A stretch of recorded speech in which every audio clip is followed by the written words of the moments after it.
Assalamualaikum warahmatullahi wabarakatuh.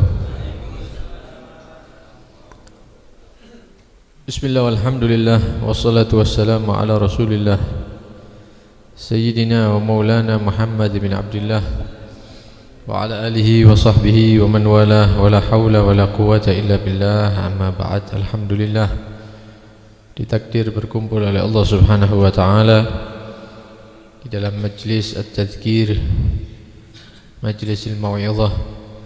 Mudah-mudahan kita termasuk orang-orang yang mendengarkan mau'izah dengan hati sehingga kita sadar kembali dan mengingat Allah subhanahu wa ta'ala. Jadi orang-orang yang beruntung dunia sampai akhirat. Amin, Allahumma amin. Hadirin rahimakumullah, Al-Imam Al-Qutb Abdullah bin Alawi Al-Haddad, beliau pernah mengatakan an-naimu yughal, orang yang tidur itu dibanguni, wal ghafilu yuzakkar, yang lupa diingatkan, yang lalai diingatkan. Wa man lam yujdi fihi at-tadhkiru wat-tanbih fahuwa mayyit. Maka siapa orang yang tidak memberikan manfaat kepada dia, at-tadhkir, orang-orang yang mengingatkan dia, wat-tanbih, yang memberi peringatan dia, tetap seperti itu, tidak berubah keadaannya, fahuwa mayyit, maka ini adalah orang yang sudah mati. Innama tanfa'ul mau'izatu, hanya saja mau'izah itu bisa memberikan manfaat man aqbala 'alaiha biqalbih, bagi orang-orang yang mendengarkan mau'izah tersebut dengan hati, bukan telinga, tapi hatinya ikut mendengar. Wa ma yatadzakkaru illa man yunib, dan tidak akan ingat kecuali orang-orang yang kembali kepada Allah subhanahu wa ta'ala. Di sini beliau mengatakan an-naimu yughal, orang tidur itu dibanguni.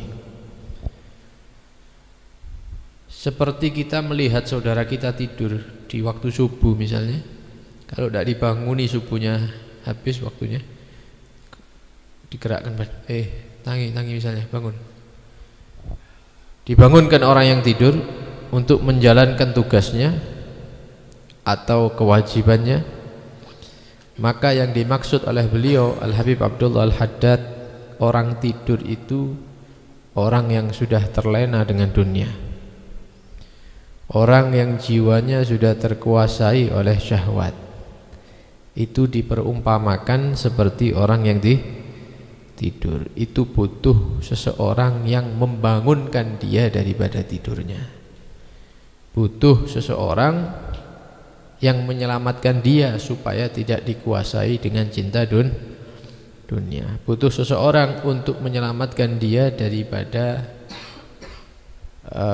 cengkraman hawa nafsunya yang menguasai. Itu butuh orang yang menyelamatkan dia. Sebagaimana orang tidur dibangunkan untuk menjalankan tugas dan kewajiban, orang yang sudah tenggelam di dalam hubbud dunia, tenggelam dalam syahwatnya, nafsunya, itu perlu ada yang membangunkan dia. Ya, perlu ada yang membangunkan dia. Maka yang membangunkan yaitu orang-orang yang memberi nasihat, memberikan mau'izah, tentunya dengan ikhlas. Ya, dengan ikhlas. Begitu juga beliau mengatakan al-ghafil yuzakkar, orang yang lupa, yang lalai, maksudnya lalai daripada Allah subhanahu wa ta'ala. Yuzakkar, diingatkan kembali supaya kembali mendekat kepada Allah subhanahu, tidak terus menerus dalam kelalaiannya, tambah lama dalam lupanya dia kepada Allah subhanahu. Karena orang yang lupa terhadap Allah ditakutkan dia akan dilupakan oleh Allah. Nasullaha fanasiyahum, mereka lalai, lupa terhadap Allah Subhanahu wa taala, lupa terhadap zikir kepada Allah Subhanahu wa taala, fanasiyahum, maka Allah akan membalas lupa itu dengan lupa. Akhirnya dia dilupakan nanti oleh Allah Subhanahu. Kalau sudah dilupakan oleh Allah, maka tidak mungkin mendapatkan rahmat Allah, tidak mungkin mendapatkan rahmat Allah, tidak mungkin mendapatkan ridha Allah. Wa man lam yujdi, barang siapa ya digerak-gerak no badannya tidak tangi-tangi, dia lalai, diingatkan lupa, diingatkan tidak eling-eling,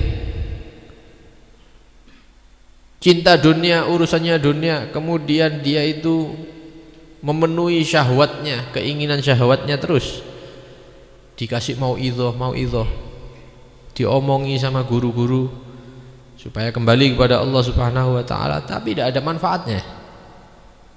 Tetap keadaannya seperti itu, lalai, tetap lalai, yang tidak sadar tetap tidak sadar, yang maksiat tetap maksiat, yang melanggar tetap melanggar, maka mau'izah tadi itu tidak memberikan manfaat bagi dia. Man lam yujdi, yang tidak memberi, barang siapa yang tidak memberikan manfaat kepada dirinya, at-tadzkir wat tanbih, orang yang mengingatkan, orang yang memberi peringatan-peringatan, fahuwa mayyit, ini orang sudah mati. Lho kok melaku wonge? Ya mayat hidup berarti. Ya, yang dimaksud mayyit yaitu qalbuh, hatinya yang mati itu. Orangnya hidup, manusianya hidup tapi hatinya yang mati.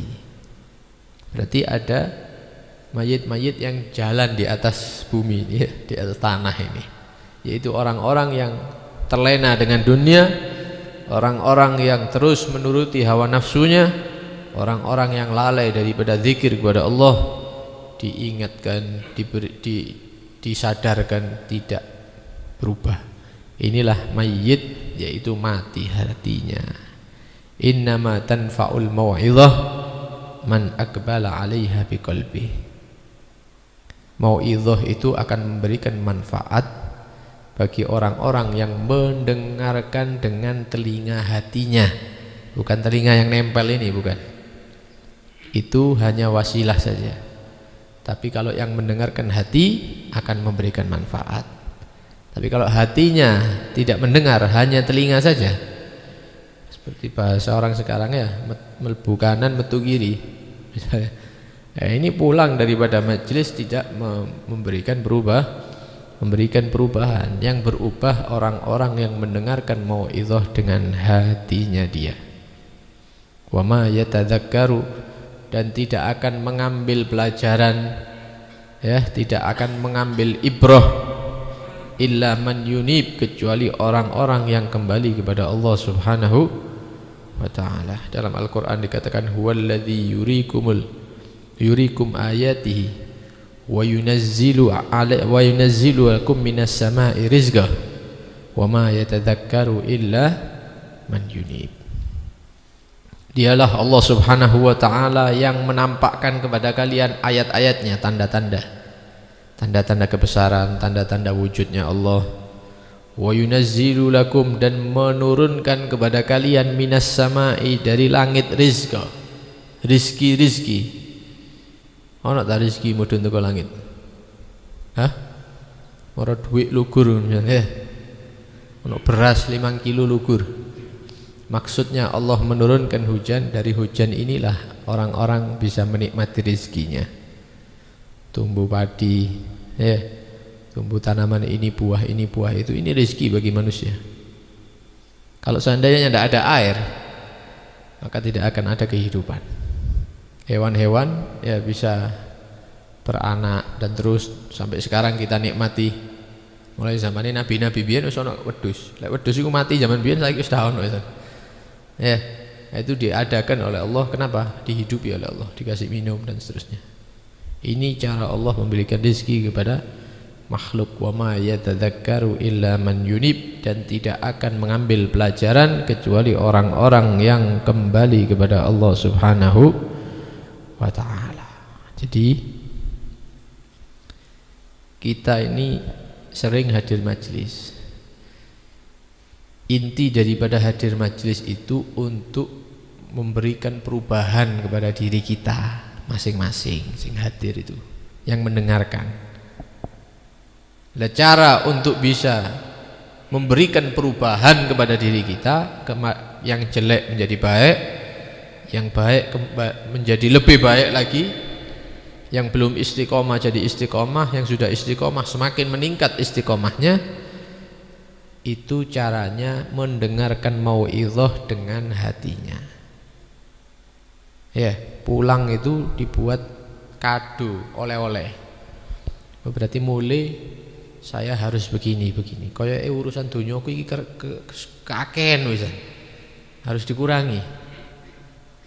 Mosok mulai jam sekian sampai jam urusan iku tok, kerjaan tok wis tak kurangi saiki. Wis dudu wayahe wis umure wis ya. Kurangi. Ganti maca Quran setengah jam misalnya, atau zikir apa, sholawat misalnya. Nah, kok hadir majelis meneng kepingin meningkat lagi sampai pada puncaknya dia pasrahkan urusan duniawi kepada orang-orang lain, dia duduk di rumah menikmati rezeki seadanya, sholat berjamaah, ibadah, zikir dan seterusnya. Ini namanya menghadiri majelis tapi pulang membawa manfaat daripada mau'izah yang dia dengarkan. Kenapa? Mendengarkan dengan hati. Kalau tidak ada perubahan, berarti kita hanya pondok kuping saja, telinga saja. Buktinya sampai hari ini ya, keadaan kita tidak berubah. Yang maksiat tetap maksiat. Kadang mari hadir majelis mulai langsung maksiat, atau maksiatnya tambah meningkat. Inilah yang dikatakan oleh beliau mayyit, orang-orang yang mati. Mati bagaimana? Mati hatinya.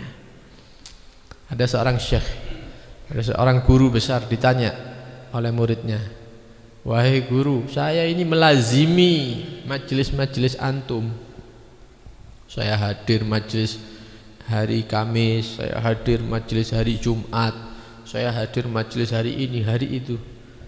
Cuman pertanyaan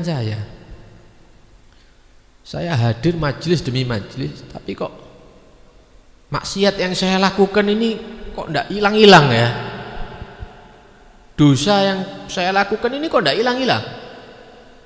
Nanti setelah saya tobat balik lagi berdosa lagi. Maka syekh ini mengatakan kepada santrinya, nanti tahu besi enggak? Tahu besi? Katanya, iya.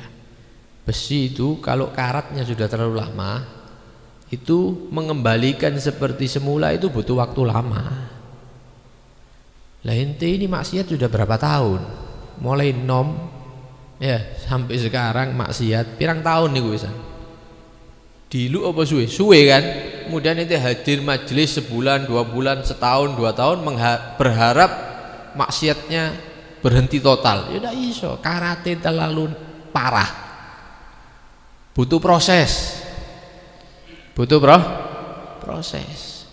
Jangan merasa aku kok maksiat mana ya, wis ndak hadir majelis maulid wis koyoke duduk wonge aku iki.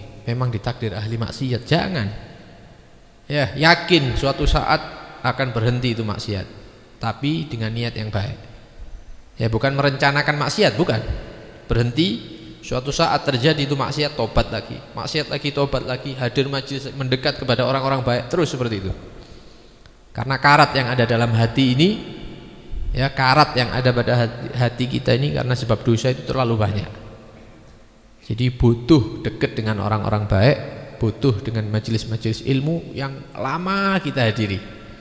Insya Allah ya kita akan dibersihkan oleh Allah Subhanahu wa ta'ala. Ada satu kisah 100 atau 150 tahun yang lalu, ada orang dari keluarga Al-Kathiri. Dia ini pejabat, kerjaane loro, zalimi orang, kemudian dia ini renten, nganakno duit, dan itu berlangsung lama, mulai nom sampai rambutnya putih. Ini maksiat ya yang luar biasa ini, renten ini ya, riba ini.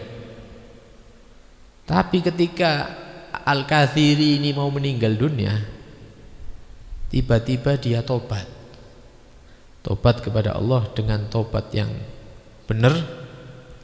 Kemudian dia memanggil satu santri, diberikan beberapa barang dan uang.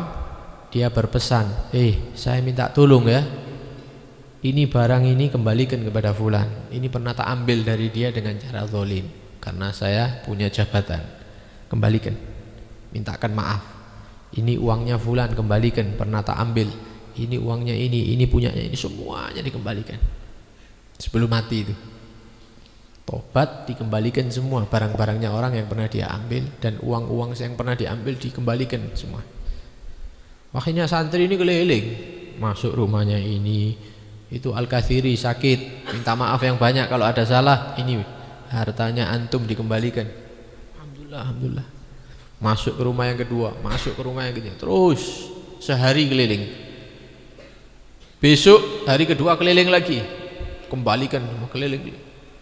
Belum selesai, hari ketiga keliling lagi, masuk ke rumah-rumah, dikembalikan itu harta-harta orang yang pernah diambil dengan cara zalim.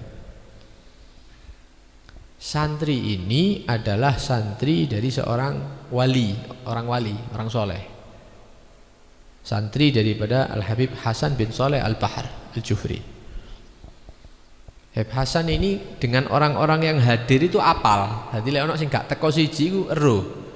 Nang ndi ku? Kok gak teko majelis begitu. Ya. Itu nih santri kok kurang siji ya. Sekali, dua kali, tiga kali ndak ono, ndak teko. Tanya mana itu fulan itu kok ndak datang. Akhirnya di hari keempat dia datang. Ditanya kenapa ndak hadir majelis, 3 hari ndak hadir. Diceritakan, Habib saya itu dimintai tolong sama Al-Kathiri, ya disuruh mengembalikan hak-haknya orang, keliling saya 3 hari tidak selesai-selesai itu, makanya saya tidak hadir majelisnya antum selama 3 hari. Oh, terus alhamdulillah Al-Kathiri meninggal. Saya saksikan meninggalnya itu baik, tanda-tandanya seperti orang yang meninggal husnul khatimah. Habib Hasan ini gurunya ini tanya sama muridnya, tahu enggak kamu apa penyebabnya Al-Kathiri itu meninggal baik? Padahal dia terkenal orang zalim loh itu. Padahal dia itu ahli renten itu, ahli riba. Tahu kenapa kok bisa meninggalnya bagus tahu? Enggak tahu saya Habib katanya. Beberapa hari yang lalu Al-Kathiri ini pernah jalan. Ketika saya dan santri-santri ini di majelis, dia melewati majelis, di belakang majelis ngelihat gini. Kemudian dia lewat lagi, jalan lagi.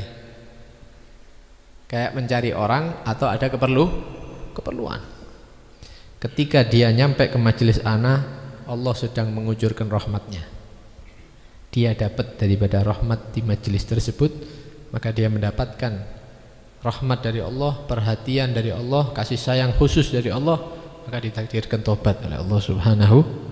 Iki wong teko duduk kabeh hadir majelis ini. Doleki wong karena ada perlu. Hanya lewat saja di majelisnya orang-orang baik. Akhirnya dia mendapatkan pemberian daripada Allah, rahmat daripada Allah. Apalagi orang-orang yang memang keluar dari rumah tujuannya untuk hadir majelis. Di majelis tersebut dibacakan kitabnya orang-orang soleh, orang-orang wali. Maka ya husnudzon, baik sangka kita kepada Allah Subhanahu wa taala. Mudah-mudahan kita mendapatkan rahmat Allah Subhanahu wa taala. Mudah-mudahan kita mendapatkan kasih sayang Allah Subhanahu wa taala yang menyebabkan kita menjadi orang yang baik. Mudah-mudahan pada umrin tawil, kalau datang hari kematian, kita wafat dalam keadaan husnul khatimah. Amin Allahumma amin. Sallallahu alaihi wasallam Muhammad wa alihi wasallam. Alhamdulillahirabbil alamin. Wassalamualaikum warahmatullahi wabarakatuh.